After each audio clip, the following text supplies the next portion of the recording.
Sundays. For many of us, it's a day of relaxation, sleeping in, cooking brunch, doing yard work, watching sports, and maybe going to church. For one family, church was their favorite part of the week. The Harpers dressed in their Sunday best, loaded up the car, and sat in the front row of the morning service. They would get lunch with their friends, take a nap in the afternoon, and go to the evening service as well. With 3 kids under the age of 5, Sundays were a much-needed time to rest. But killers don't rest, and horror was about to strike when they least expected it.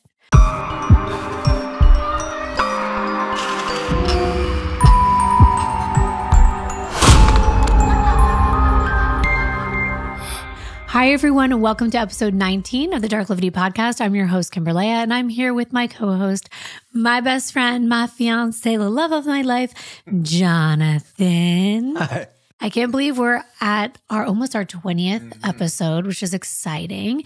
And if you are new here, welcome. Darklivity. It's the dark downward slope into the degradation of the human mind and the consequences that darkness brings to light. Before we begin, don't forget to subscribe, hit the notification bell so you don't miss out, just in case, because we sometimes decide to post on a different day than Mondays. Our last case was a deep dive.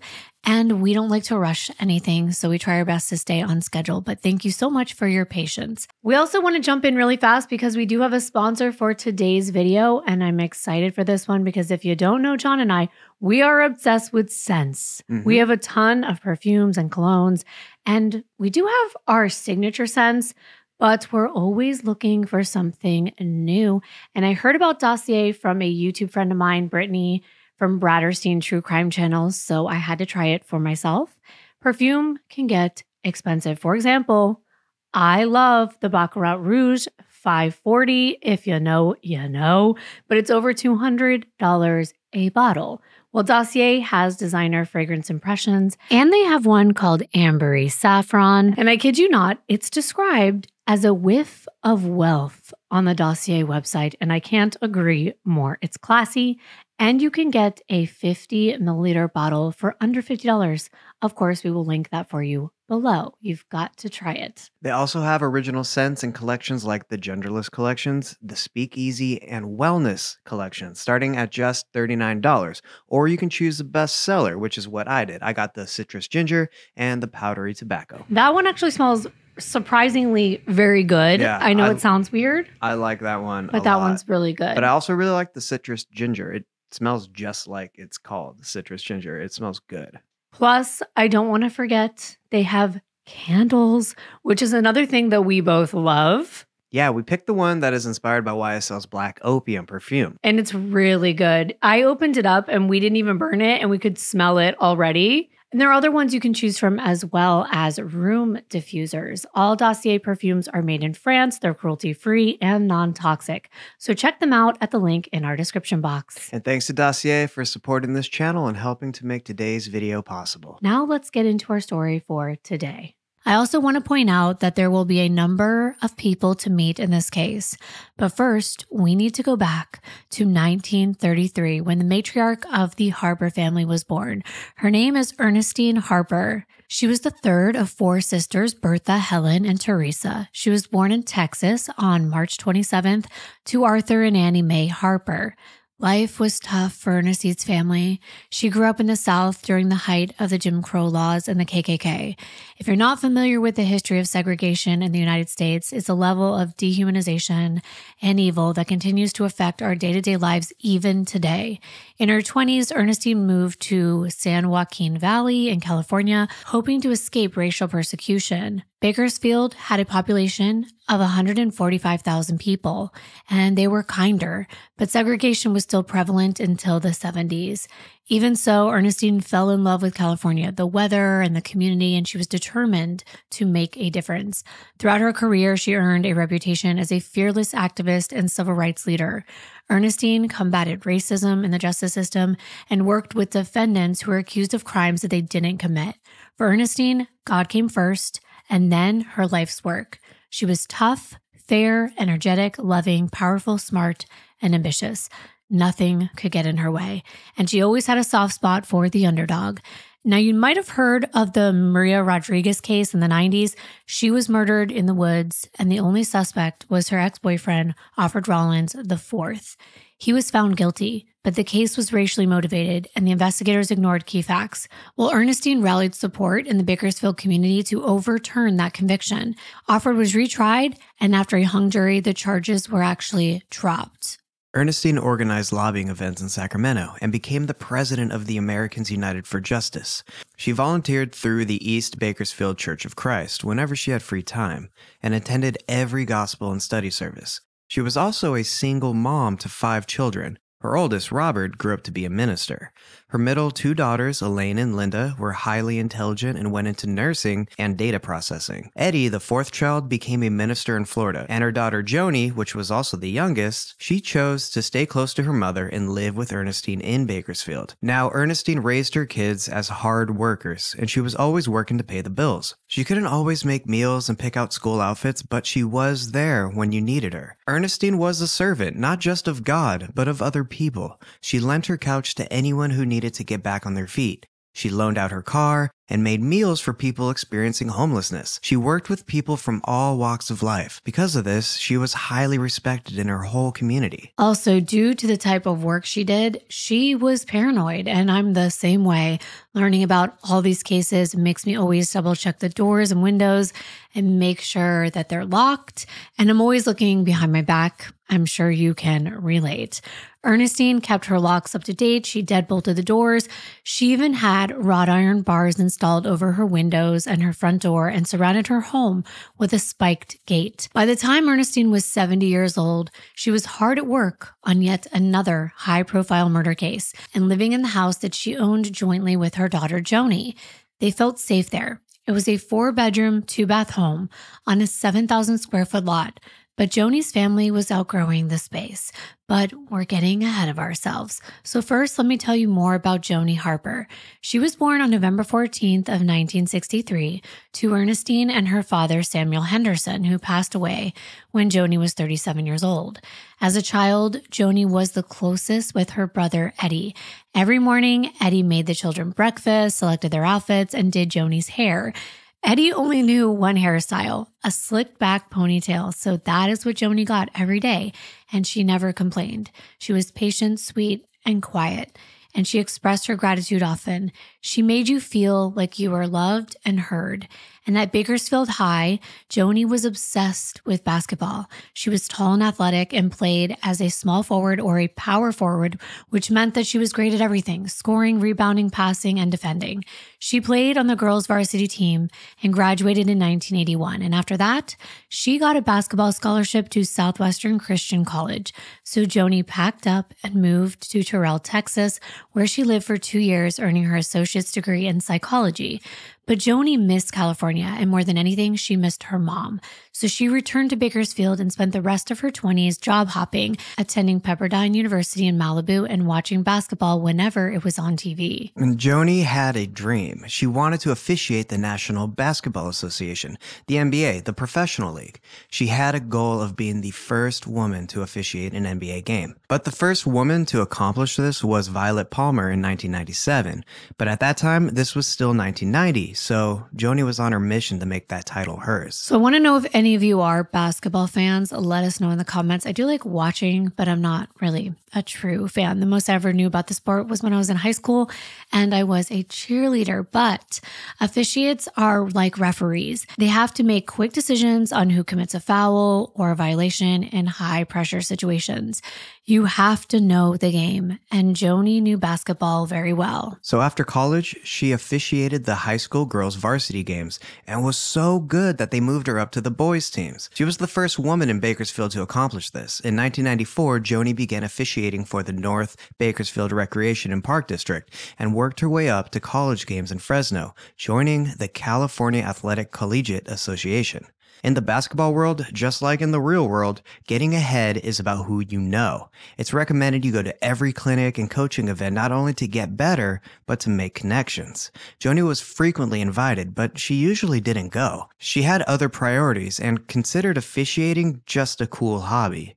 If she got to the top, it would be awesome, but she wasn't going to every event. Joni prioritized her church, her Bible study, and her friends and family much more than basketball. In 1994, she also got a job as an on-campus security supervisor at Emerson Middle School. She managed the entire department and worked individually with students.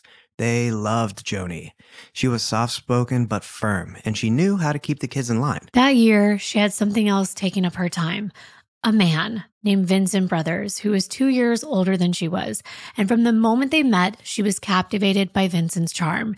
He was originally from Long Island, New York, and at that time, drugs and violence plagued the area, and a number of his siblings made poor choices and dropped out of high school, but Vincent managed to break that cycle. According to his mother, he was blessed with the gift of knowledge. It came easily to him. He quickly realized he enjoyed mentoring and tutoring young children and saw a future in a teaching career. He was also a very gifted athlete and was a football star growing up. He was popular in high school with his classmates, but also within his community, where he was the bridge between different social groups with his ability to draw in all kinds of people with his charisma. After graduating high school with honors, he served in the Marines and then went to college and got a bachelor's degree. And in the 80s, he headed west and enrolled at California State University at Bakersfield, where he ended up obtaining his master's degree in education. And while he was living in Bakersfield, Vincent began to work for the Bakersfield City School District. He worked his way up the Emerson Middle School chain from a substitute teacher into a managerial role. Vincent was well-liked, respected, charming, athletic, and devoted to his faith. Joni was beautiful, aspirational, and a little mysterious. They started as just friends, but it turned into more. They went on several dates in 1996, and that same year, Vincent became the vice principal at John C. Fremont Elementary School. It had 900 students, and when this happened, Joni followed him there and began working at that school instead. They were the Bakersfield School District Dream Team.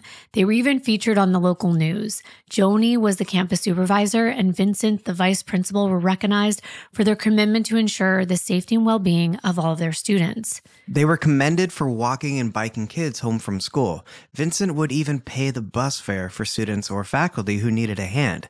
The students at Fremont Elementary School liked Vincent. They thought of him as cool and relatable. He was always out on the basketball court with the children during recess, interacting with them, and as a matter of fact, he knew each student by name and took his duties very seriously, going above and beyond to support his students and the staff. Eventually, Joni fell deeply in love with him and found out she was pregnant with their baby in 1998. That year, she was invited to a basketball clinic, and this time, Joni went. Of course, her magnetic personality and sharp eye made her stand out to talent scouts. Before she knew it, Joni was getting an offer to officiate the Big West Conference for Pac-10 Division I women's basketball. She would be refereeing games played by UC Davis, Irvine, Riverside, San Diego, and Cal State Bakersfield. She'd missed her window for being the first woman officiate in the NBA, but she was still working her way to the top. Joni refereed several Division I games, but when given a full-time travel schedule, she had to reconsider the gig. Being a new mom was her first priority, and she decided to take a break from officiating while raising her and Vincent's son, Marcus. Marcus Shawan Harper was born on November 15th of 1998. Marcus was a strong-willed toddler. He knew what he wanted, and you could always tell if he loved something because of his gigantic smile. Marcus was a daddy's boy and a basketball fan. Joni would dress him in Lakers jerseys, and Vincent played sports with him in the yard, calling Marcus his partner in crime. In daycare, Marcus was smart, polite, and friendly, even as just a young child. Joni's mom didn't want her to go through the same things that she did as a single mom, so she encouraged Joni and Vincent to get married, and of course, they wanted to. And while planning their wedding, Joni found out she was pregnant with baby number 2, a little girl this time. She and Vincent had their wedding ceremony on January 25th of 2000, when Joni was 5 months along. Lindsay Michelle Harper was born on August 5th of that year, and she had the biggest, prettiest eyes and a full head of hair. Joni dolled her up with cute hairstyles and bows and matching outfits with Marcus. Lindsay idolized her big brother. If Marcus was sucking his thumb, so was Lindsay. She was also a cuddler, known for crawling right into your lap, giving hugs, and scrunching up her face to make you laugh. Vincent had been living with Joni and her mother at the time, and I know it's been said that marriage can change a relationship, and so can kids, but Joni didn't think it would. The couple's love was strong, but slowly She did notice that Vincent seemed like he was pulling away a bit, acting distant, working late, and even kind of making excuses for why he couldn't be there for her and the kids. It was actually within a month of them tying the knot that Joni began to notice the changes. But she was in love with Vincent, so she was going to give him the space he needed and be patient with him. It's not uncommon for new fathers to get overwhelmed, and only time will tell if they can keep it together. Joni and Vincent were both private people. Joni's friends could tell that there was something wrong, but Joni kept her relationship problems to herself. No one close to her knew that she'd be questioning things. Especially when, out of the blue, Vincent went on a 3-day vacation without telling her where he was going. The first time, Joni was upset, but tried to keep her cool. However, when it happened again, she called him out, and that didn't go over well. Perhaps maybe he missed his time to himself, or maybe he was cheating. But he ended up filing an annulment, and this was less than a month after they were married. But he claimed the couple had irreconcilable differences, even though he was the one with attachment issues. But Joni wanted to make their relationship work for Marcus and their new baby, so she tried to find out what the problem really was. But it would be hard for her to communicate with Vincent while he wasn't around. Joni was still in love with him, but she had no choice but to begin the long divorce process.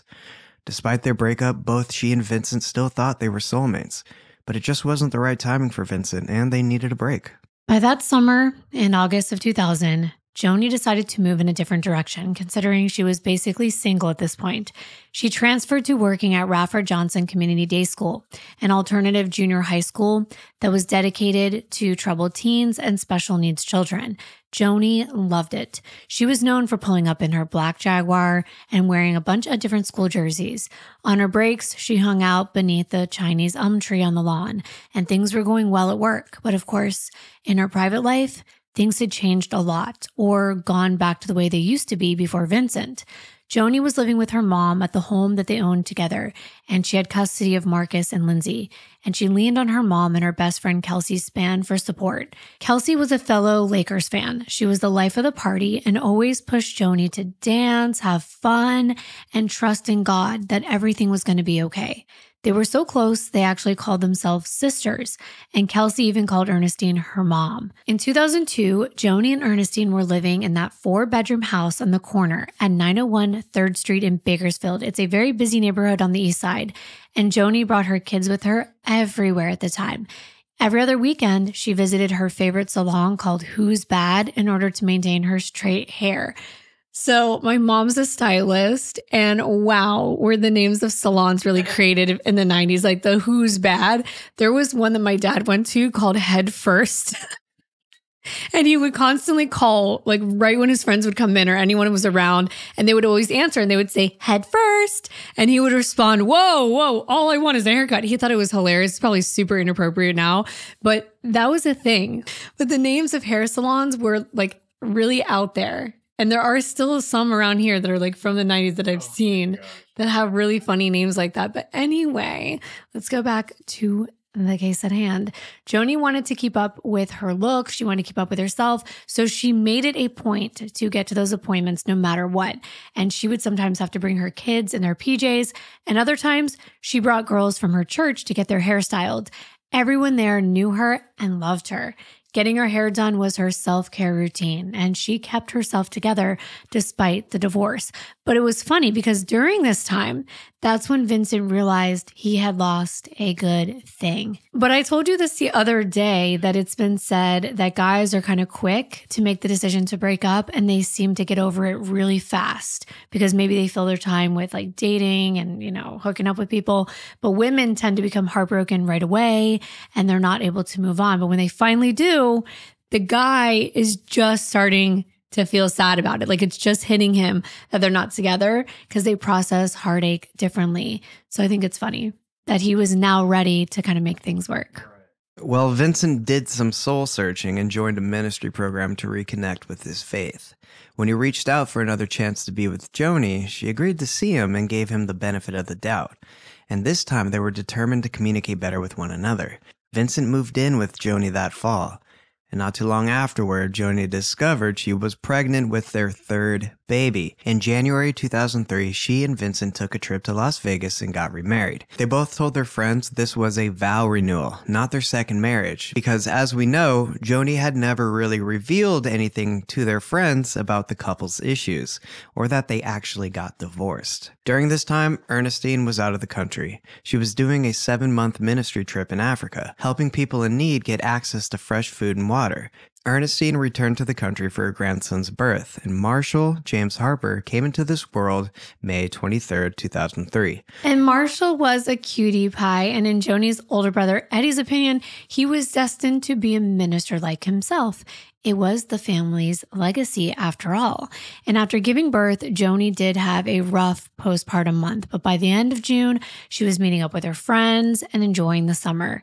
Joni and Vincent had their friend Junia over, and Joni told her how great Vincent had been during her pregnancy, pampering her and making her special lunches for work, and things had changed for the better. At Joni's next hair appointment, she told her stylist that she actually had plans to move. She had her eye on a gated community in Southwest Bakersfield. The house had 2 big primary bedrooms and enough bedrooms for the kids. It was perfect for their growing family who was outgrowing the house that Joni and Ernestine shared. Vincent also had family plans. He had 11 brothers and sisters, and he hadn't seen his brother Melvin in 20 years. So with the summer upon them and no school for the kids, or Joni and Vincent, it was time to relax and have some fun. On July 2nd, Vincent took a break from being a dad to fly to Columbus, Ohio and meet up with Melvin, his wife Tammy, and their kids for the 4th of July weekend. He planned to stay with them for about a week. Then they'd drive down together to visit their mom Margaret in Elizabeth City, North Carolina, and then he'd head back home. Joni had a lot going on with the kids, and with Marshall being only a few weeks old, she decided to stay back while Vincent went ahead and spent quality time with his side of the family. Joni definitely would not have been bored. She had 4th of July plans to have a barbecue with her mom and the kids and her church friends. They planned on eating together and then watching a fireworks show. And then on Sunday, they do their normal church day. That day came on Sunday, July 6th of 2003. 39-year-old Joni and her kids went with her 7-year-old mother, Ernestine, to the Church of Christ. She brought Marcus, who was 4, Lindsay, who was just a month from turning 2, and Marshall, who was only 6 weeks old at the time. This was his very first time visiting the congregation, and they all got dressed up. Marshall wore a pale blue onesie with red trimmed sleeves. Lindsay and Marcus were wearing blue and white, and Joni wore a denim blue dress, while Ernestine wore a dark floral pattern dress with high black socks. After church, they went with Kelsey to Black Angus restaurant where they had a nice steak lunch. They told Kelsey they would see her at the evening service that night at 5 p.m., but they needed to head home so that the kids could take a nap and Ernestine and Joni could get a little breather. But to Kelsey's surprise, the Harpers weren't at the evening service. Their absence was pretty unusual because Joni and Ernestine were always dedicated to their faith and they never missed a day. However, Kelsey wasn't too worried at first. She figured maybe one of Joni's 3 children weren't feeling well, causing the family to stay home instead, or maybe Vincent had come back. She didn't know exactly what day he was expected to get back into town, but if he had come back early, maybe they wanted to spend some quality time together, and the family decided to skip the evening service. The following day, on Monday, July 7th, Kelsey anticipated a call from Joni, but that call never came, and the day just slipped away like many Mondays do. She didn't hear anything from Joni, but didn't think about it until later that night, so she told herself that if the morning came around she still didn't hear back, then she would go over to Joni's to check on her. So that next day, on Tuesday, July 8th, Kelsey went to the house. Right after waking up, she arrived there at 6:55 a.m. She knocked on the door. There was no reply, and Kelsey began to get worried, but she remembered that Joni had given her a key to her house a while back, so Kelsey tried the key in the lock, but something was wrong.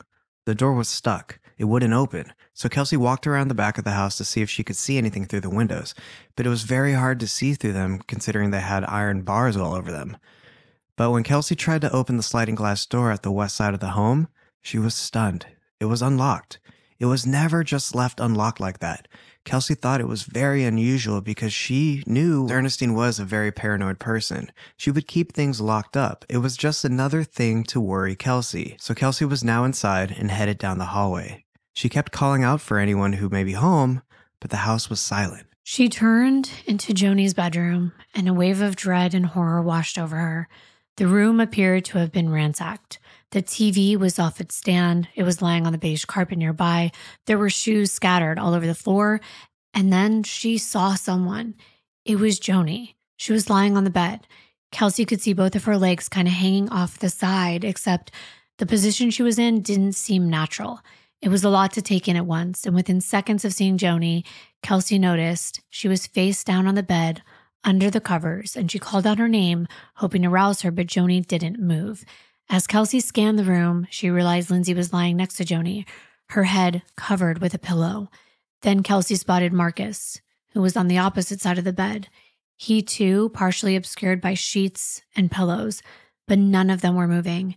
They appeared to be asleep, but they didn't respond when she called out to them. Kelsey realized that there was something very wrong here, and she was in a panic when she placed this 911 call at 7:03 a.m., and we have a part of that call, so we are going to play it for you now. Please, can I help you? My best friend, he's dead. He's on the bed. Please help me. What address do I need to go to? 901 3rd Street. 7th Street. Oh, we're getting some officers there, okay? Please hurry. I'm going to recap just in case you weren't able to catch everything. Kelsey is crying and she says, my sister, my best friend, she's dead. She's laying on the bed, dead. Oh God, help me. Please help me. The operator then asks, where do we need to go? And Kelsey says, get someone here. 901 3rd Street, my sister is dead. The dispatcher says, we're getting some officers there, okay? And Kelsey says, please hurry. And within minutes, Bakersfield police officer Scott Miller arrived at the scene. He approached Kelsey, who was standing outside, visibly distressed. She relayed what she had seen, and the officer walked around the house, reaching back at the sliding glass door that was slightly ajar. Upon entering, he discovered a gruesome scene inside. The officer immediately called for medical assistance and requested backup. Lead homicide detective Jeff Watts was also dispatched to the 4-bedroom, 2-bath home. Upon arrival, they noticed emergency medical services were already there, and Kelsey standing outside. He also noted that the house was heavily fortified with bars on the windows and doors and a wrought iron fence all the way around, with a gate out front leading up the sidewalk to the front door. It was a corner house on a major road with a big front yard. On the side of the house was a side door and 2-car garage, a carport, and another driveway that led to the backyard. It was also secured with a lock. Upon examining the front door and back doors and windows, he saw no sign of forced entry. Detective Watts went into the backyard and he found the sliding door open. It led down a narrow hallway towards the large primary bedroom where Joni stayed. The bedroom was a disaster, with miscellaneous items all over the floor. In the middle was a large queen-size bed. Joni was lying diagonally across it, her body covered in white sheet. There was blood soaking through the parts of the bedding. Little 2-year-old Lindsay and 4-year-old Marcus were also on the bed. The detective had a horrific task of removing the pillows and covers to reveal what was underneath. It was clear that Joni, Lindsay, and Marcus had all been shot at what looked like point-blank range, and rigor mortis had already set in. EMS preliminarily ruled that they had been deceased for more than a day. When the sheet covering Joni had been lifted up even more, the detective noticed she had also been stabbed multiple times in the back. This was overkill, and Joni seemed like the target. The scene was just so gruesome. The detectives were used to dealing with adult homicides, but they couldn't fathom why anyone would want to hurt 2 toddlers who were too young to be witnesses, if that was even a reason to do such a horrific thing to begin with. It truly affected everyone on the scene. But the detectives wasted no time in continuing their search of the house. Further into the main portion, all they saw was chaos. Unopened letters and papers had been pushed from the kitchen counter to the floor. In the laundry room, the perpetrator had gone through Joni's purse and dumped out all the contents, like they were looking for something in a hurry. At first glance, Detective Watts assumed this was a robbery, but there were credit cards on the floor and money on the counter in the main bedroom where Joni and the kids had been found. If the motivation was money, you'd think something would be missing from this house. When they took a closer look at the side door, they determined it hadn't been forced open. It actually looked like someone had unlocked it. And if Joni was still asleep in bed when she was attacked, it was unlikely that the door was opened from the inside. But what about Ernestine? Well, we will get that answer now. After bypassing the living room and the kitchen, investigators found another woman deceased. She was wearing a floral print dress. It was Ernestine. She was in the hallway outside of her bedroom, lying on the carpeted floor. She had been shot twice in the face. She had been shot while she was standing, and that was clear from the blood as it ran down the wall behind her. On the ground, far out of her reach, was a gun. Wow. At first, this looked like an unfortunate case of some family feud that turned deadly. Had Ernestine gunned her family down and then turned the gun on herself? Well, as they examined the weapon, they determined it was a .38 caliber revolver. But when they checked inside, all the bullets were present. The shell casings littering the scene were all from .22 caliber bullets, and there were 2 gold .22 caliber shells near Ernestine's body. It didn't seem like Ernestine had the chance to fire the revolver. From what police could gather, they believed Ernestine heard the intruder, then rushed to grab her gun, the .38 caliber, so she could protect her family. Then she left her bedroom to confront the perpetrator, but as she got in the hallway, they saw her and shot her twice before she had a chance to fire back. Miller and Watts concluded this was not a robbery. Still, maybe it was a cover-up. Someone with a vendetta against the family who wanted to mislead the investigation and scatter things around the home to make it look like someone had ransacked it. But the killer had taken their time. Because they could have just shot everyone and left, but they proceeded to stab Joni, staged things at the scene, placed covers and pillows over the deceased, and some items weren't even from the bedroom. They were gathered from other areas of the home and placed there all before the killer proceeded to leave the premises. Investigators couldn't find the .22 caliber gun, and they couldn't find a knife that caused the lacerations on Joni's back. However, they did find a knife block in the kitchen with one missing knife. They figured the missing knife had been pulled from the cutting block. The perpetrator came ready with a gun, but the knife had been a spur-of-the-moment, rage-fueled decision. Based on the lack of blood on the sheet touching Joni's back, the knife wounds were sustained after she had already died, causing significantly less bleeding than her head wounds. It's like it was done for good measure or just pure rage. Just someone wanting to inflict more harm than necessary because they were really angry and they wanted to get that anger out.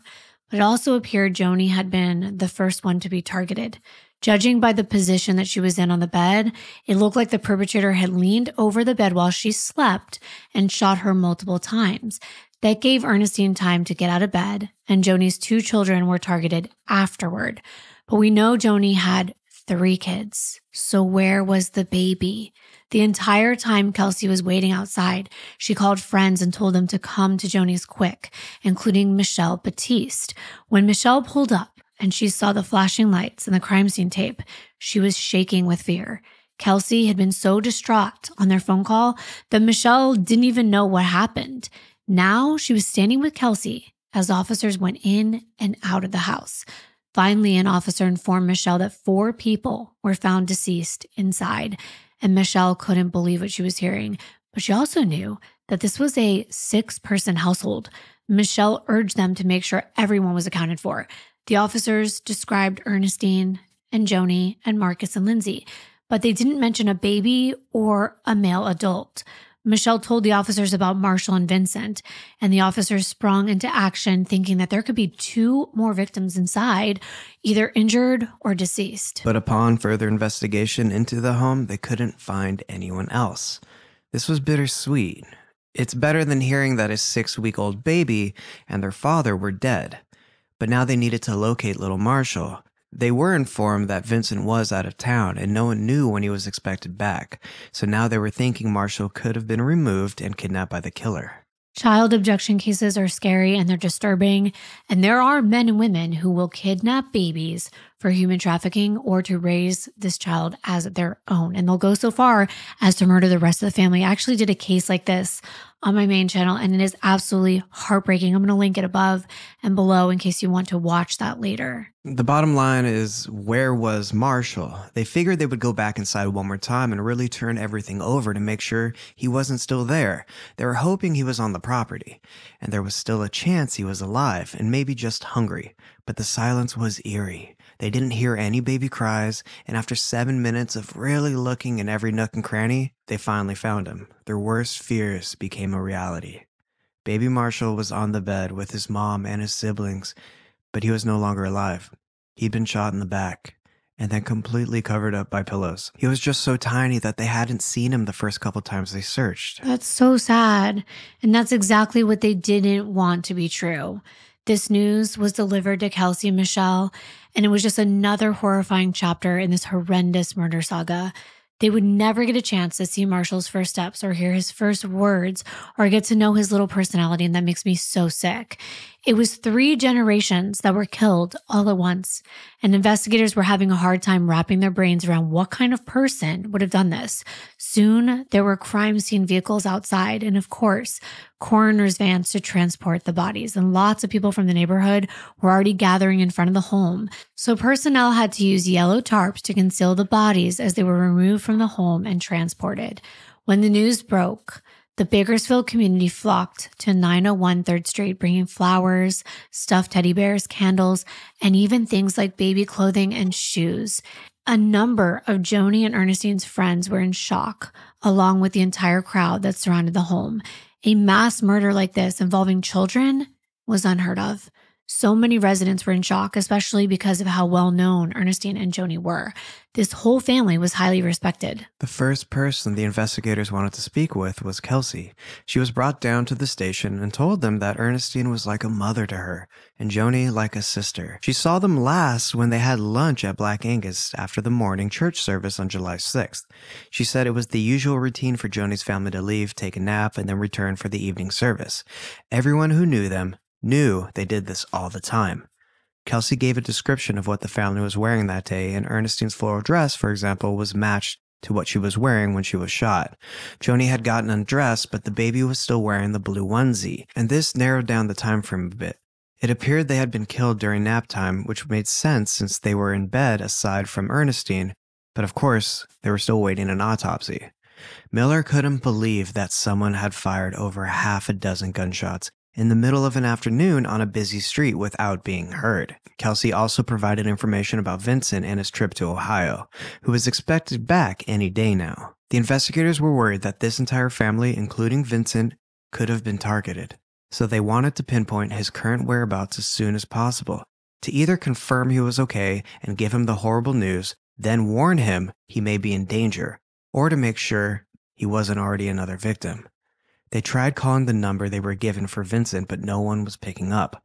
Officers were also in the process of notifying the rest of the Harper family to relay the news. Joni's brother Eddie, who lived in Florida, got the call, but this wasn't an official notification.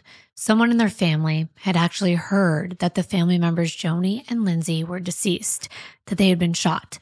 Eddie didn't know how to process that, knowing that his nephews, Marshall and Marcus, had just lost their mom and sister.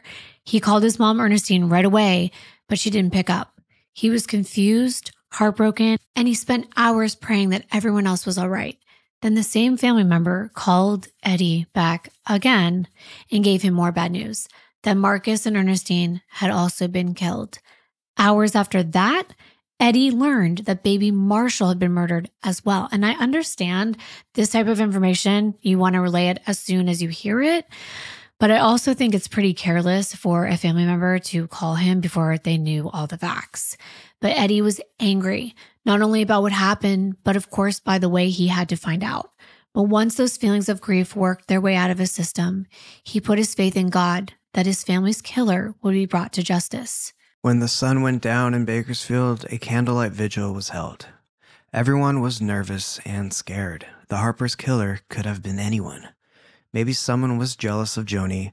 Maybe Ernestine made an enemy during her career as an advocate for justice. Or maybe it was just a serial killer driving in and out of town, hitting a family at random. Or maybe someone had simply targeted them because of the color of their skin. And it's a scary thought, and even scarier that someone would kill a 6-week-old baby in cold blood. But the community didn't let that stop them from paying their respects. Over the next week, a shrine would grow larger and larger in front of the home. Kids from the school district and church wrote notes to Joni and Ernestine, thanking them for being heroes. One note from one of Joni's middle schoolers said, quote, "Miss Harper, I never got to tell you I'm sorry for all the trouble I caused. But then again, that was your job. And I also never got to tell you I love you," end quote. How sad is that? In the meantime, Watts and Miller were still conducting interviews with those in the community. As you already know, they started on day one with Kelsey, since she had been the last person to see the Harpers and the first one to find them. When asked about Vincent, she said he and Joni's relationship had been rocky in the past, and Vincent had been living in a separate apartment when they were separated. But recently, things seemed to have gotten better. Before noon on the first day, detectives requested 4 search warrants. One for Joni's house, Vincent Mother Margaret's house in Elizabeth City, and 2 places in Vincent's name, a storage unit and the apartment he'd been renting since the fall of that year. Even though Vincent and Joni had married that January, Vincent had kept the apartment as a fallback plan, which police thought was pretty odd. Police also found 2 cars registered to Vincent, a blue Chevy S10 pickup and a black Mercedes-Benz. They spent the afternoon searching for the cars, wondering if Vincent lied about going on a trip out of town and was actually hiding out in the area. The Mercedes was located outside a 24-hour health and fitness facility on Gosford Road. Police discovered Vincent was a member of the gym with his last check-in on July 2nd. Strangely, his Mercedes was left there overnight and for the rest of the week. His blue pickup was found at a Bakersfield bus terminal. The bus itself went directly to Los Angeles International Airport. A security camera was positioned outside the terminal. When officers looked at the footage, they found a clip of Vincent parking the car just before 6:30 a.m. on July 2nd. Then he boarded the bus. One officer headed to LAX to actually see if Vincent went inside the airport, and he had. They weren't sure if he'd taken the flight, and by this time, they still hadn't been able to reach him. When neighbors were asked if they heard or seen anything suspicious, nobody in the neighborhood said that they heard gunshots. The chief of police told the media that this was the worst crime that he had ever witnessed, and they were running into dead ends mostly because few people were willing to talk to them. In a primarily Black neighborhood where people were wary of police, some were understandably hesitant to come forward. Either they didn't trust the police or they didn't trust themselves with the right version of events and didn't want to point fingers at the wrong person. For example, one witness claimed to have seen Vincent's Chevy outside Joni's house on July 3rd. Days before the crime. But when they looked at CCTV footage, there was no evidence that that car ever left the bus terminal. Witnesses can get things wrong. But because someone thought they saw Vincent in California on the weekend of the 4th, it was enough to make Vincent the suspect. Significant others always have to be ruled out, especially if there's a history of divorce or any issues in the relationship. While Vincent was enjoying his vacation with his brother Melvin, they took off for Elizabeth City on Tuesday morning, July 8th. That's the same day the bodies were found. That evening, before he arrived to town, his mother, Margaret, got a call from Vincent's ex-girlfriend, Shan Kern, who knew Joni and had heard the news. Shan told Margaret what had happened, and she was in complete shock. It was all so sudden, and now she had the job of telling Vincent. When he arrived at 10 p.m., she wrapped him in a bear hug and said Joni and the kids' lives had been taken. Vincent screamed, and then he ran around the house demanding to know who had done this, why, and what had happened, and saying he wanted to go home.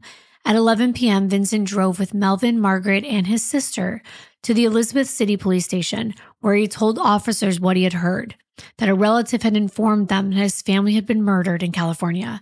The local police reached out to Bakersfield PD, and Miller and Watts asked if Vincent would agree to be held there until they arrived to speak with him. Vincent agreed and even had his mouth swabbed for a DNA sample. The detectives hopped on a plane and arrived the next morning on Wednesday, June 9th.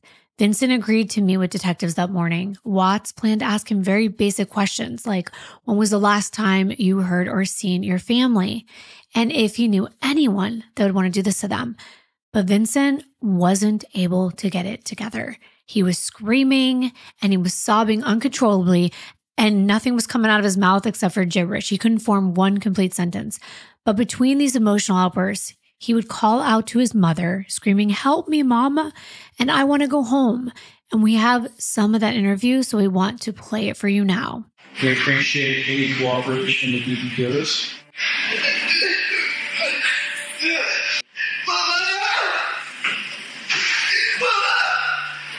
Vincent. Help me, Mama!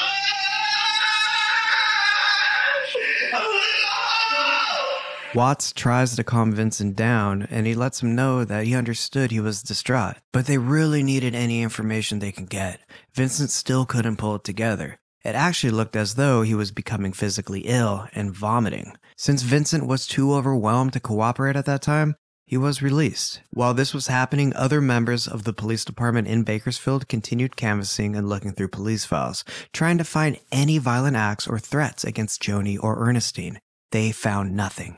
The Harpers had no direct connections to criminals or gangs. They talked to Kelsey again, and this time they wanted to get more information on Joni and Vincent's relationship. Kelsey said Vincent had not been a good partner to Joni in the past. He'd been unfaithful and had cheated on her. When asked if Joni was aware of the cheating, Kelsey said yeah, and at one point he was apparently away for 6 months with some other woman. But that was in the past, and Joni was convinced he had changed, and this didn't make him a murderer. It actually seemed more likely to detectives that instead of Vincent being the person that targeted his own family, it could be someone that he had an affair with, who had gotten jealous that he was back with Joni and building a family with her instead of them. That could be a motive to kill his family and kids, to essentially remove any barriers between their love. They just couldn't find a motive for Vincent to kill his own children, Marcus, Lindsay, and Marshall. Someone close to him must have known he'd been out of town, unable to protect his loved ones. And they used that opportunity to annihilate them. Maybe it was to get back at him for getting back with her. Margaret and Melvin told detectives that Vincent was in Ohio from the 2nd to the 8th. From there, Watson Miller went to Columbus, Ohio, where they worked with local police to investigate further leads. They wanted to know where Vincent had gone that Independence Day weekend and if there were any surveillance cameras tracking his moves. Cameras showed Vincent had arrived at the Columbus airport a week prior on Wednesday evening, July 2nd, just like his family said. He purchased a one-way ticket to Ohio from LAX and booked no other flights. They checked other airlines, trains, and even buses headed west to California from Columbus, but Vincent hadn't used public transportation at all. They also noticed that Vincent had a cast on his right arm when he departed LAX on July 2nd, on his way out of town. Additionally, Vincent's phone records and credit card history showed he was in Ohio that entire weekend. He'd been out to dinner Thursday night and had gone shopping on Saturday and Sunday, signing his name on receipts. They were able to pull that up. Watson Miller accessed all the security footage, but it would take hours to sift through. A quicker way to find out all this information was to talk to Vincent's brother, Melvin. Melvin confirmed that he and his brother hadn't seen each other for 20 years. The 4th of July weekend was a family reunion, and Melvin's other brother, Troy, had also flown in from New York to meet Tammy and the kids. On Thursday, the group went to a Chinese buffet for dinner. Vincent paid for everyone and signed the receipt. Unfortunately, there was no footage from that restaurant. Melvin said he saw Vincent on Friday and Monday, and as far as he knew, Vincent stayed in Ohio all weekend. On Saturday and Sunday, Vincent was driving around the town sightseeing in his rental car with Troy. That Sunday, July 6th, when investigators believed the murders took place, there was activity on Vincent's credit card out in Columbus. They confirmed he was across the country when his family was killed, and his alibi checked out. By July 10th, all of the search warrant requests went through, and police collected evidence from Vincent's mother, Margaret's house, Joni's home, and Vincent's apartment and cars.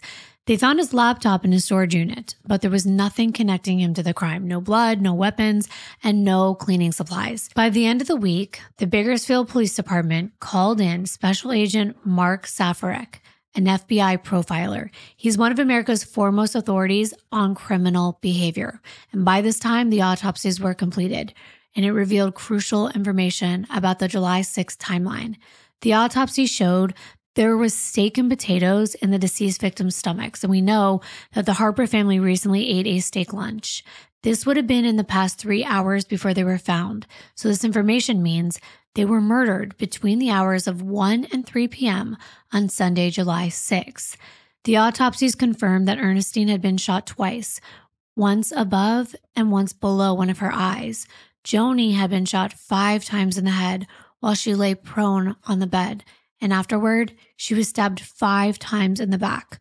Marcus was hit once in the right temple, and Lindsay and Marshall were both hit once in their backs. All the bullets were from a .22 caliber, and it appeared to have come from the same gun. Safarek believed that what happened is that Joni was hit first, because if the children were shot, the sound of the gun would have awoken Joni and, of course, put her in a defensive position. That's too risky. So instead, the killer shot Joni twice in the head while she was sleeping. She died instantly. Then Safaric thinks Lindsay, who is right beside Joni, was hit next. But then the killers interrupted. Ernestine heard the shots and she came down the hallway, but it was too late. The killer rounds the corner and opens fire, shooting her twice in the face before she gets one shot off. After that, the perpetrator returned to the primary bedroom to kill 4-year-old Marcus and baby Marshall. It's believed that Marcus was shot last because his autopsy showed his eyes were still open and there were teeth marks on one of his fingers. He had bit it all the way down to the bone. He had been so terrified by what he had witnessed, it appeared that he put his hand in his mouth and gnawed on his fingers as he watched the perpetrator come back and level the gun at his head. It doesn't get more cruel than that. It's seriously cold-blooded. That's such a disturbing picture. I know. And the fact that he's like a little boy biting his finger like that, it's disturbing. But the killer wasn't done yet. According to Safaric, the killer proceeds to the kitchen, grabs a knife, and goes back into the bedroom to stab Joni, even though she's already been deceased. He took his time to do extra damage to her remains. Then after stabbing Joni and staging a robbery by going so far as to unplug the TV, for example, and then take it off the dresser. But then instead of taking it with him, he gently puts it down on the floor. Then goes around the house making a mess. And after that, the perpetrator took time to collect pillows from the other areas of the home to cover up the bodies due to regret. We see this in crimes all the time where the killer can't bear to look at the victims' faces. Marshall and Marcus' faces were completely covered with pillows, and this reminds me of a recent case I did on my main channel, the Christina Carlin Craft case. Her murderer did not know her, but after the crime, he couldn't face what he had done, so he covered up her body. And it's wild to me that these killers will take the extra time to conceal their victims so they don't have to face what they've done, but then they leave it to be uncovered by others. Safaric concluded that the killer had a plan. His plan was to annihilate the Harper family, and they risked doing that in broad daylight near a busy road. He believed that the murderer must have known these victims, but specifically Joni. And they also had intimate knowledge of their routines. But not only that, they had a way to gain access to the home. Because Ernestine worked with people with shady past, she was diligent in securing that house. She even purchased that vintage .38 revolver as a means of protection. Plus, the doors had multiple locks on them, yet somehow, while the Harper family slept, someone was able to get inside. We know that Kelsey Spann was close enough to the family to have her own key. So who else was in possession of one, they wondered. Well, Vincent stayed with his mother for the rest of the week. Then, on Saturday, July 12th, he returned to Bakersfield from North Carolina. At this time, a small church service was held at the Compassion Center in Bakersfield for community members to honor the lives of Ernestine, Joni, Marcus, Lindsay, and Marshall. Joni's older brother, Eddie, who lived in Winter Haven, Florida, made the journey back to Bakersfield. Despite his grief, he took on the responsibility of presiding over the intimate service for the family's closest church friends and family members. Still, over 200 people were in attendance.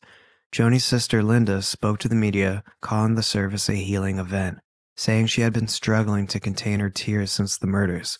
She said the pain and sorrow she felt were overwhelming. On Wednesday, July 16th, a funeral was held for Ernestine, Joni, and her 3 children. So many people showed up, they couldn't fit inside the church, so it was held at the Bakersfield Convention Center. Over 2,000 people attended, including Vincent. It was a beautiful ceremony with 4 white caskets overlaid with lilies and roses. Vincent, visibly emotional, sat just a few feet away from the caskets. And I have to say, it's quite an emotional sight to see 4 caskets lined up like that, with pictures of each victim blown up really large at the head of each one. It's a tearjerker, even for those who didn't even know this family personally. I can only imagine how their loved ones felt. And you may wonder why there were only 4 caskets, and this made me so sad. It's heartbreaking, but it was because baby Marshall was barely over a month old at the time of his murder. He was so small that the family made the decision to have him put into his mother, Joni's arms inside her casket. And Vincent was unable to speak during the service. He was overcome with grief and sadness. Joni's brother, Robert, also a minister, led the sermon. He made a joke during this time about Ernestine raising him and his family on drugs. And people were really confused until he explained, quote, She drug us to every church service, drug us to every Bible study, drug us to every gospel meeting, end quote. And then the entire room laughed. Robert added that his mother, sister, niece, and nephew's deaths were part of God's plan. His brother Eddie said the funeral was a celebration of his family entering heaven, and he forgave their murderer. I have to say, this family knew how to take the high ground. I don't think that I could, but I was in awe of the way Ernestine raised her children. Eddie went on to say that there was no room for hatred in his heart and thought God would serve the ultimate punishment in the end. The family was buried in Hillcrest Memorial Park, and there, Vincent hugged all of Joni's siblings. It was a poignant moment as they mourned their loved ones and expressed their shared sense of loss. But of course, whispers and rumors were swirling around that Vincent could be involved. It was no surprise that he was still on investigators' radar, and this didn't go over well with many people he knew in the community. That is what prompted Vincent to even reassure Eddie and the rest of Joni's family that he wasn't responsible. Without any new leads and the personal nature of the crime, investigators go back to speak with Kelsey about Vincent to get even more information about him and his relationship with Joni.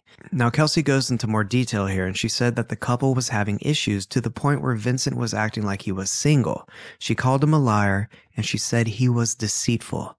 Nothing we haven't heard before. However, according to Kelsey, in March of that year, Vincent had moved out of the home Joni shared with her mother, and he started with the same disappearing acts that ruined their first marriage.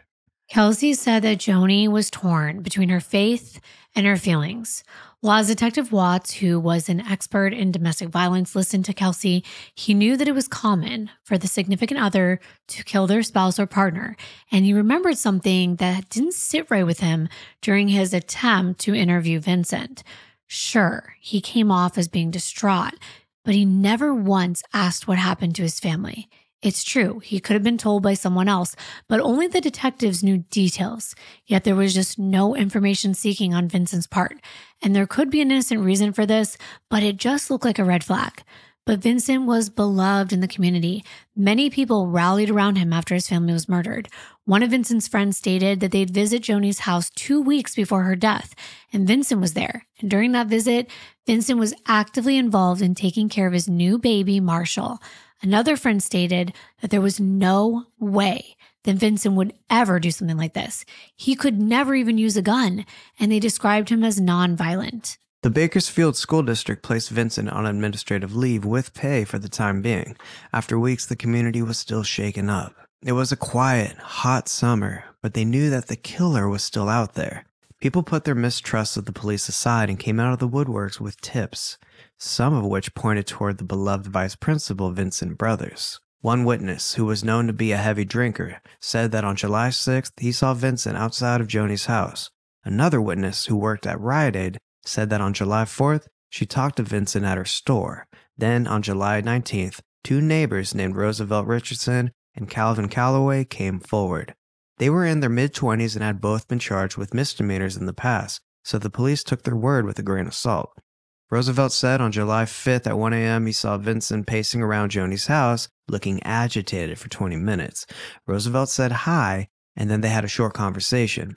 Vincent then went inside the house, and then left. Roosevelt never saw which car Vincent was driving, but he heard the noise of a car starting from where Vincent usually parked his Chevy. If these stories were true, that meant that Vincent had somehow made his way back to California, and it would have been much earlier than July 6th. Actually, it would have been as early as July 3rd, and that's scary if it was true.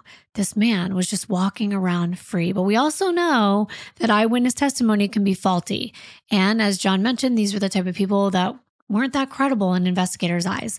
On August 1st, Vincent needed more time to grieve, so he asked to continue his administrative leave at the school. And later, he ended up stepping down from his vice principal position and began working for the district maintenance and operations office. Police continued to watch him, just in case he decided to leave town for good. They didn't think he was a flight risk. He owned some local real estate, but they knew if he started selling things, it was time to hurry up and make sure they could either completely rule him out or arrest him. Profiler Mark Zafarick had something profound to offer as to the layers of human beings, and I found this to be very interesting. I keep mentioning it because it is really true. He said there are 3 major parts to a person's identity. First, the most outward layer is their public persona. It's what they deliberately showcase to the world and to those around them. Then there's the second layer, which is the personal life. This is a bit deeper and shown only to those close to them, their partners, best friends, and family members. But then deeper than that is their secret life. That's usually really hard to uncover. It's hidden on purpose and only comes out by mistake most times. It's the parts of a person they may not be proud of, and everyone has their secrets, but some are way worse and darker than others. Because it's true, like there are some things you just don't want people to know about you. But when we're talking about criminals, especially a killer, that's a much darker and deeper secret. And they wondered what Vincent could be hiding. So investigators went back through all the CCTV footage at the places where his credit card receipts were connected. And when they did this, it left them with more questions than confirmation about Vincent's alibi. Sure, his credit cards and his phone records showed that he was in Ohio, but both of those things can be used by anyone. So was he really in Ohio when the murders occurred? They pulled the CCTV footage from a Walmart where records showed that Vincent's cards had been used. And I swear it's always a Walmart. And someone commented on our Chad Ansel video about that too. Like, why do they always go to Walmart? I don't know. But not once on the Walmart CCTV did they see Vincent. However, on Saturday the 5th and the day of the murder, Sunday the 6th, his card was used there. And investigators do see a black male walking through the doors who looks suspiciously like Vincent's brother, Melvin. Was he using Vincent's credit card? And if so, was it on purpose to build a fake alibi? That's very suspicious. And why would anyone agree to even do that? But this was critical. So they interrogated him about it. And Melvin maintained his story that his brother was in town from July 2nd to the 8th and that he never used Vincent's credit card or forged Vincent's signature. He said that they'd seen each other on Thursday the 3rd, Friday the 4th, and Monday the 7th. But that's when investigators let Melvin know they had CCTV footage, so he better be telling the truth.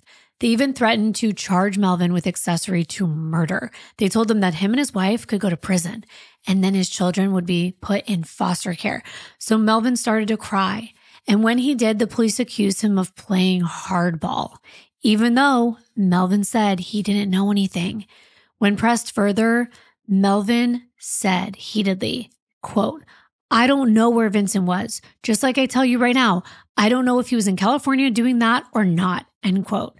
The investigators tell Melvin that they know that he's been lying about using the credit cards because they already can see it, right? So he doesn't know that they know. And now he needs to tell them the truth. They threatened to send him to jail, and that's when Melvin changed his story. He stuck to his guns about seeing Vincent Monday, but he said the last time he saw him before that was Thursday, not Friday. Melvin said Vincent gave him his credit cards, and he told Melvin to go use them on specific days at specific times and forge Vincent's signature. That's very telling because why would you do that? Why? Unless you had like a certain amount on your card and you didn't pay it yet or something and you're like, only use it here. Unless you got something to hide. Exactly. Melvin said that Vincent was supposed to be out of town with Troy on Saturday and Sunday. Police figured if Melvin was using Vincent's credit card on Saturday and Sunday, what was stopping him from being the one who used it at the Chinese buffet on Thursday? And if Vincent's phone was pinging in Columbus on Saturday and Sunday, did he plant the phone on Melvin? Or did Melvin also willingly use his brother's cell phone to create a staged alibi even further? After the investigators talked with Melvin, Bakersfield police felt there was enough probable cause to put Vincent on 24/7 surveillance. An officer even tracked his every move.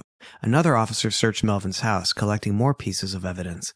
But the most important thing they did was find the rental car that Vincent had been driving around while visiting Ohio. According to a rental car agency in the Columbus airport, Vincent rented a new navy blue Dodge Neon between July 2nd and July 11th, 2003. The odometer on the car read 8,248 miles.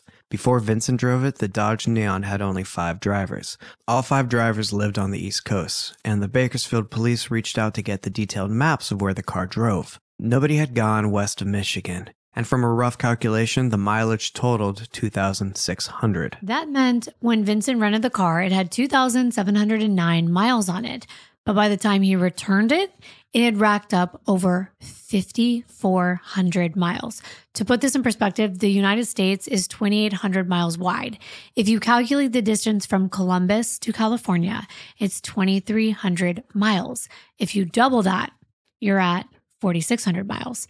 And tack on the 600 miles to Elizabeth City, you get a rough estimate of how much Vincent traveled that week.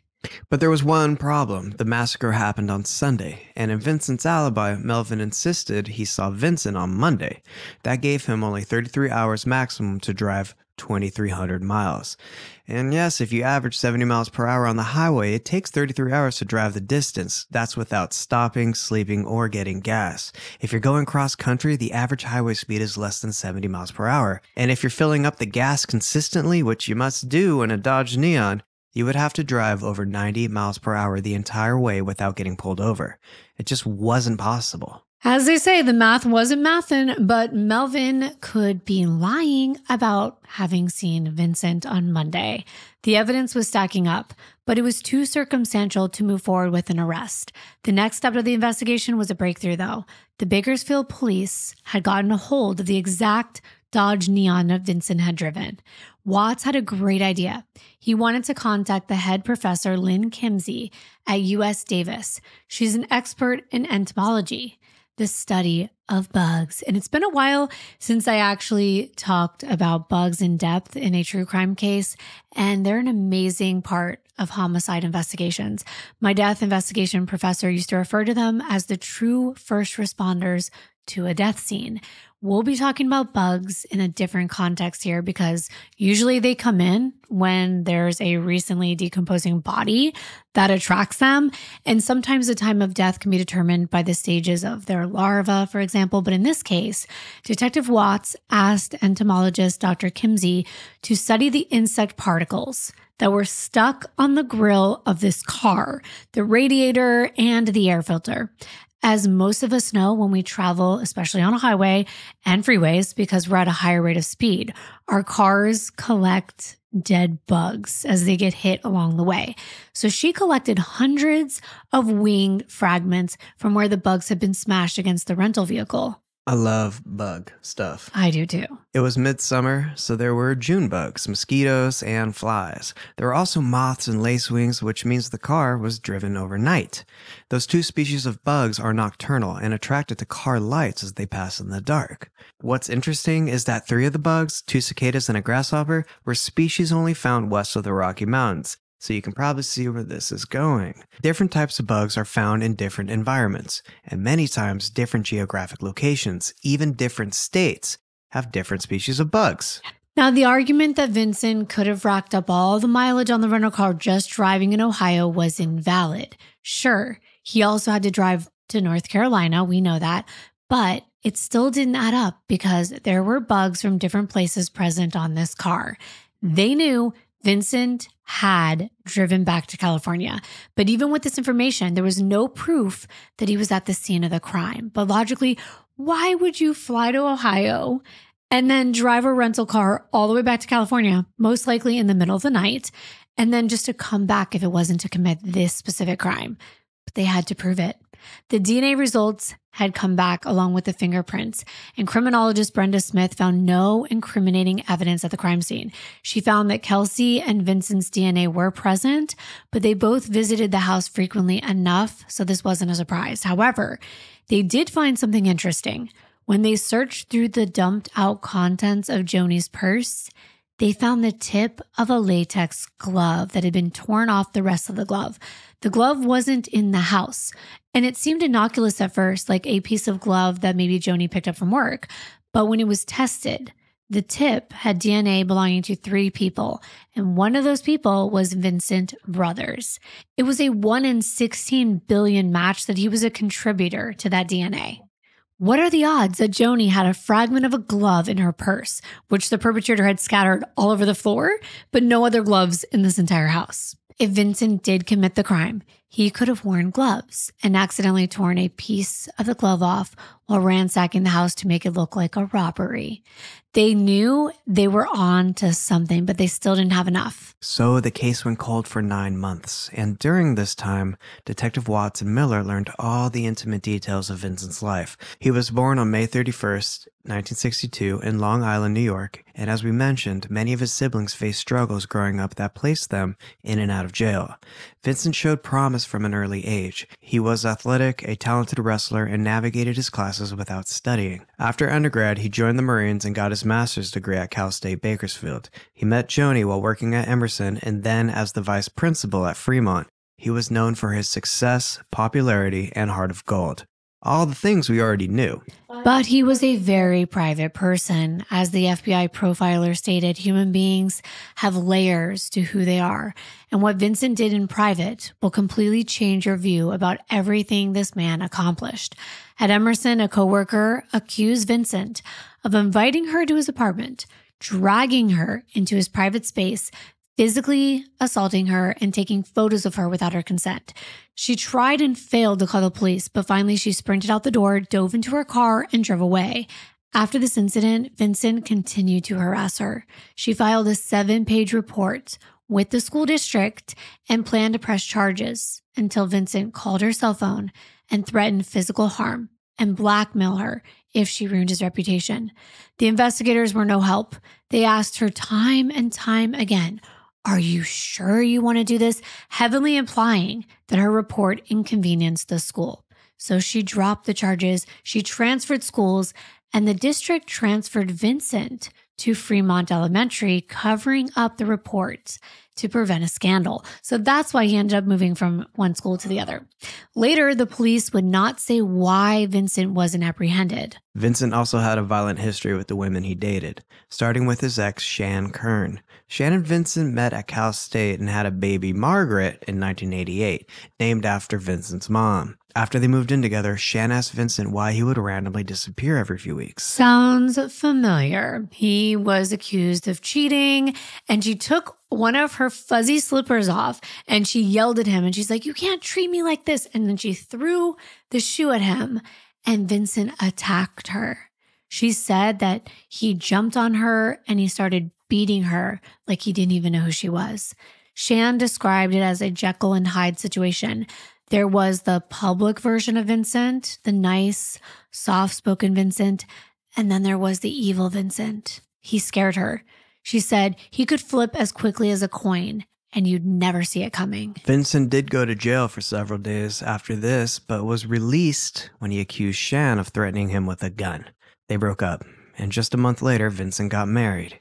He'd been cheating on Shan the entire time with a woman named Angela Richardson, who became his first wife.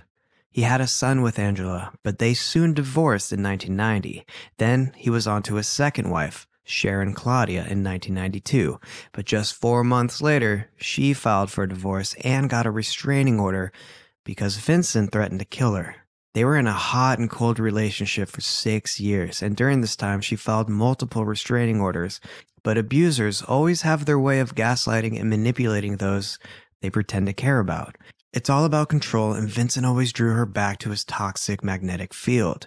He was still having affairs, and the women he was hooking up with never had any clue he was married.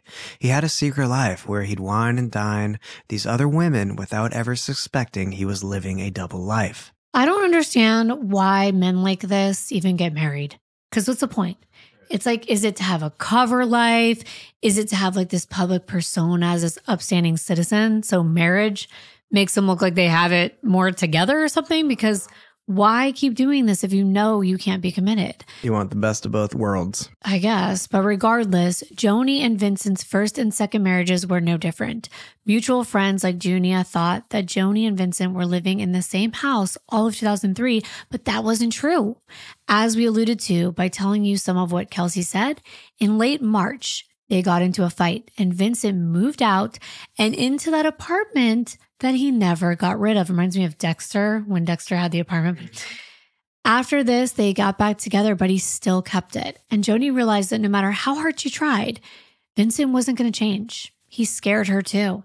She was friends with Vincent's ex, Shan, and Joni confided in Shan back in April, saying that she thought that Vincent was serious about threatening harm, and he might try to get rid of her. Her words, Shan had remained close with Joni because, of course, she could relate to having dated Vincent.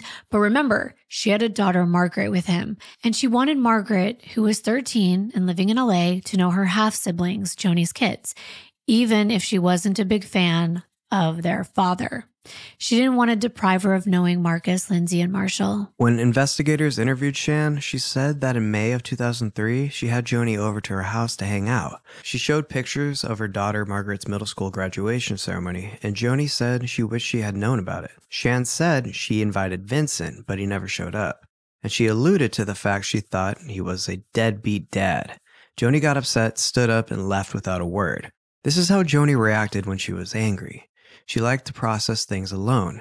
Shan could connect the dots of what happened. She told police that Joni caught Vincent in a lie. Vincent told Joni there wasn't a ceremony, and then he didn't go. Vincent had promised that this time in their second marriage, he was going to be a better man. He vowed to never lie to Joni again. But that was a lie too. He lied about having the secret apartment. He lied about cheating. He even lied about a ceremony that she could have gone to. Shan told the detectives that Ernestine confided in him as well, about a month before the crime, saying, quote, Vincent thinks we're stupid. He thinks that we don't know, end quote. But she and Joni were smart, and they were sick of his BS. They were ready to get a bigger house in Southwest Bakersfield, and Vincent wasn't going to be invited to live with them. Joni wanted a divorce, and Vincent would have to pay child support, this time for 3 children. They were sick of being nice and taken advantage of. The Bakersfield police had been looking for a motive for the murders for almost a year when they found a document from 1993 about Vincent and Shan's relationship. In this document, Vincent requested that his child care payments for his daughter Margaret be reduced because he said he had another child, a son, with Angela, and 2 payments were much too much for him to pay for. Talk about not wanting to take responsibility for the consequences of your own actions. Well, Shan fought back, and the judge ruled that Vincent's child support payments would increase from $350 to $500 a month, period. He wasn't interested in Vincent's sob stories. Money is one of the biggest motivators and also motives for murder, which is truly sad. But before the Harper family was massacred, Vincent now had 5 children. And as a vice principal, he didn't make that much money. If Joni would have sued him for child support, he'd be paying about $2,500 a month. And he'd end up in a lot of debt. Vincent knew he would spend the rest of his life grinding in misery because the money he worked for would be forfeited to pay for the kids that he fathered. But he was just selfish. He'd gotten himself into the situation because he only cared about himself, and now he was blaming his children for their financial burden. The reason for covering Marcus and Marshall's faces with pillows is because he didn't want to take responsibility for the children he had and the children he had just killed. He wanted to erase them from existence, to pretend they were never born. Remember, the investigators said they would keep an eye on Vincent, and if he started selling things, they would know it was time to make their move. Well, he sold one of his properties and 2 of his cars. That was enough to arrest him on the basis that he was attempting to flee. At 6:50 a.m. on Friday, April 30th of 2004, Vincent was apprehended as he went to check his mailbox. He was charged with 5 counts of first-degree premeditated murder with special circumstances for a mass murder. He was taken to Kern County Jail. Many coworkers felt that he was wrongly accused, but there was just as many who knew about Vincent's terrible track record. And I encourage you to stick around for this trial because there's a lot more left to this story. Vincent sat in jail for 3 years, and during this time, the DA, Ed Jangles, and the prosecutor, Lisa Green, wanted him to be tried for the death penalty. His new attorney, Kevin Little, stepped down after a year without citing a reason, and in December of 2005, his new attorney, Michael Gardina, took over. He asked for 8 additional months to prepare for trial, and then once September 2006 rolled around, the attorney again asked for another 6 months, so the trial was postponed until January 2007. Well, they got to 2007, and guess what happened? The defense attorney asked for 6 more months. which means they didn't have a solid case built to defend him, and they were just grasping at straws and prolonging things. In one of the pretrial hearings, Vincent's defense attorney brought up Kelsey Spann and said that she was never properly investigated for her role in the crime. The defense was claiming that there was evidence that Joni and Kelsey had a romantic affair, and Joni was ready to end things, which made Kelsey jealous and vengeful. So basically trying to pin it on one of her best friends. And they're trying to run with this story, and I think it's ridiculous. Well, the judge ruled that they could not bring that up at trial. After all, the trial was for Vincent, not Kelsey, and Kelsey was one of their star witnesses. Vincent's trial began on Wednesday, February 21st of 2007, when Vincent was 44 years old.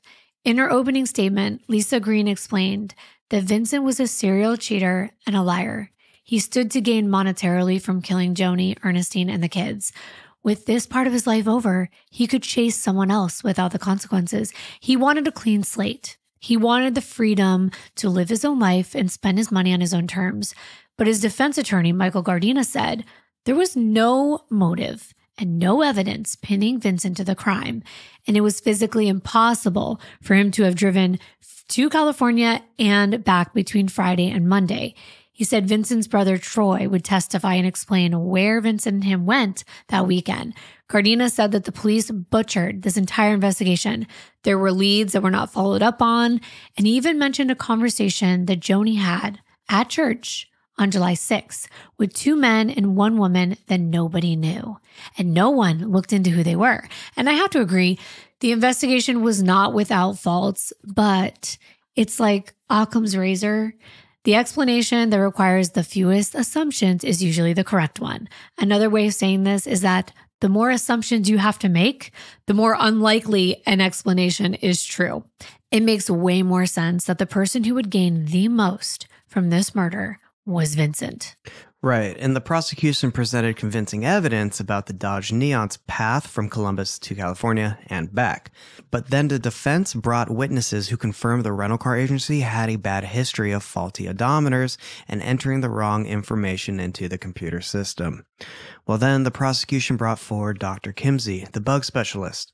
She testified to the type of bugs killed on the car, but to counter this, the defense brought in their own bug expert, and they said the bugs could hitch a ride on vehicles and travel to the Midwest. But that does not explain how 3 bugs from California got to Ohio. But okay. Right. Did they come on the plane with Vincent from LAX? I call bullshit. And Vincent's brother Melvin testified for the defense, and Prosecutor Green cross-examined him and picked him apart. She said, "Were you lying when you told the detectives that your brother Vincent had given you the credit card on July 2nd? And Melvin said, "Yeah, I was lying." So it's like credibility out the door. She continued to quiz him on all the times he lied. When she again asked him what time Vincent got home Monday evening, was it before or after midnight? Melvin said, how do you want me to answer that? You want me to say it was 12? I said, I don't know. And his tone and his lack of cooperation, it did not do Vincent any favors in his case. Vincent could have left Ohio on Thursday and returned Tuesday, which was ample time to drive the distance. The defense star witness, Troy, never showed up.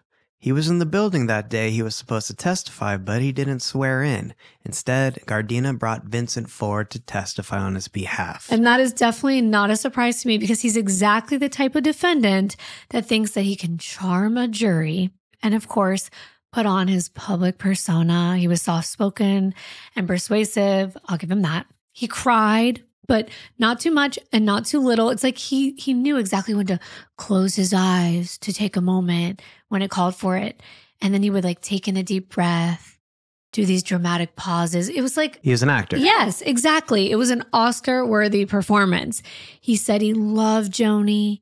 He would never hurt her. He said when Joni was pregnant with Marshall, she had cramps and headaches, and he was there for her, making her hot packs and lunches and providing for the kids. Well, that's to be expected. She's pregnant with your child? I don't know. Yes, that's very nice of him, but that doesn't mean he didn't murder anyone. Right. Vincent said after hanging out with Melvin on Friday, he road tripped with his brother Troy, driving south, and they stopped in Bloomington, Indiana, to go to a basketball game Sunday afternoon. Unfortunately, the game was canceled and they had no proof of even being there. So why even mention that? But how convenient that he has no proof. And Vincent also said he planned to apply for his PhD that fall and wanted to visit colleges in the Midwest. He and Troy stopped in St. Louis, Missouri for dinner and a jazz concert. They also went to Columbia, Missouri to visit Mizu. But isn't it kind of weird that you would be looking at colleges on your family reunion vacation? Like, that does not add up to me. When you add up all the places Vincent said he drove Saturday and Sunday, it was comparable to the mileage that they put on the car. However, I have to ask, why would he leave his phone back in Ohio all this time? I mean, wouldn't you be worried? You're going on a road trip. Like, wouldn't you be worried you need to call somebody? Sounds like an alibi. And not only that, these were phones that could only text and call in 2003. But you think he had a 6-week-old baby at home. Don't you think he would have had his phone attached to him 24/7 in case he got a call? I would think. From Joni? I mean, that does not make sense to me. Vincent said he returned to Columbus Sunday night, and he can prove he was there because he got into a car accident. He stopped at the intersection in a random neighborhood when a boy was running down the sidewalk. Walking his bike next to him, he tripped over the curb and lost control of his bike, which slipped out of his hand and hit the car. Vincent said, quote, "I put the car in gear and asked him if he was okay. And he had jumped up and picked up his bike. I believe it was around 7 p.m., end quote. Luckily, the boy was fine, and there was no dent to the car, and no report was filed." So how was that a car accident? Right. Like, he made it seem like, oh, wait, there's a police report. I was in a car accident. So prosecutor Lisa Green hadn't even heard about this. She wondered, could this be a true alibi or another made-up excuse to make it look like he was innocent? She cross-examined Vincent, trying to figure out if this was a legitimate story. The trial ended for the day, and Detective Watts then flew back to Ohio to investigate this supposed bike accident, car accident, because they wanted to win this case. The defense brought forward 2 witnesses who had seen Vincent get into this minor car wreck with this young boy. They described a small, dark teal car, which did fit the description of the Dodge Neon. They also said the man in the car had dark skin with a similar complexion to Vincent's. Interesting. When the trial resumed, a witness named Tomba Levy came forward, speaking on behalf of the prosecution. Detective Watts had found this man in Ohio. Tomba said he was the man in the accident with the boy walking his bike back in 2003, not Vincent. But he said he couldn't prove it, though, and he'd sold the car he was driving a long time ago. But to be fair, his complexion was much darker than Vincent's, and it would kind of be hard to mix them up. But Tomba promised to speak the full truth and nothing but the truth. And there was nothing stopping Vincent from stealing another man's story to fortify his own alibi. So in her closing statements, prosecutor Lisa Green said, quote, "He looked you in the eye and he lied. That's because he's an evil man. What he did was evil. And I'm asking you to return verdicts of guilty because that's what justice calls for. And that's all that is left," end quote. Defense attorney Michael Gardena said the jury had seen 137 witnesses, and now they had the opportunity to release Vincent for a crime he did not commit. On May 16, 2007, the jury came back after a long deliberation of the verdict, and it was guilty. Vincent wiped a hand over his face, and you can tell he was pissed. He thought that he was going to get away with this crime, but his tears were for himself. Karma was coming back to him. It came out later that he had made handcuff keys with 3 pieces of metal, and he kept them in his hair at the trial with plans to escape. Wow. Yeah, and they were taken from him at the jail. Vincent Brothers was sentenced to death on Thursday, September 27th. He lives in San Quentin State Prison, and he's been on death row for over 15 years, which is pretty typical for California. Good old California. Yeah, the average time is about 19 years. Margaret, Vincent's mother, still does not believe that her baby boy is capable of murder, much less a murder of this magnitude. But Vincent's daughter, Margaret Kern, never wants to speak to him again. She doesn't want to be known as his daughter either, so she legally had her name changed so she would have no connection to him at all. Joni's brother Eddie said he was glad to be done with this chapter of their lives. He thinks that the police and prosecution did their jobs right and justice was served. They could finally move forward. And as for Kelsey, she was a good, sweet woman who cared deeply about her friends, and she sadly passed away from cancer in 2020. The rest of the Harpers continued to take the high road, and the Bakersfield community honors Joni and Ernestine for their hard work. A referee at a local high school created a patch with Joni Harper's name that it's worn on the referee uniforms. Joni loved basketball, but she wanted to be remembered for her love of God and her family, and that's how I want to remember Joni and her last day on earth. Spending time in church, relaxing with the people she loved, Ernestine, Marcus, Lindsay, and little baby Marshall. These kind of cases are the ones that truly break my heart. They're just so senseless.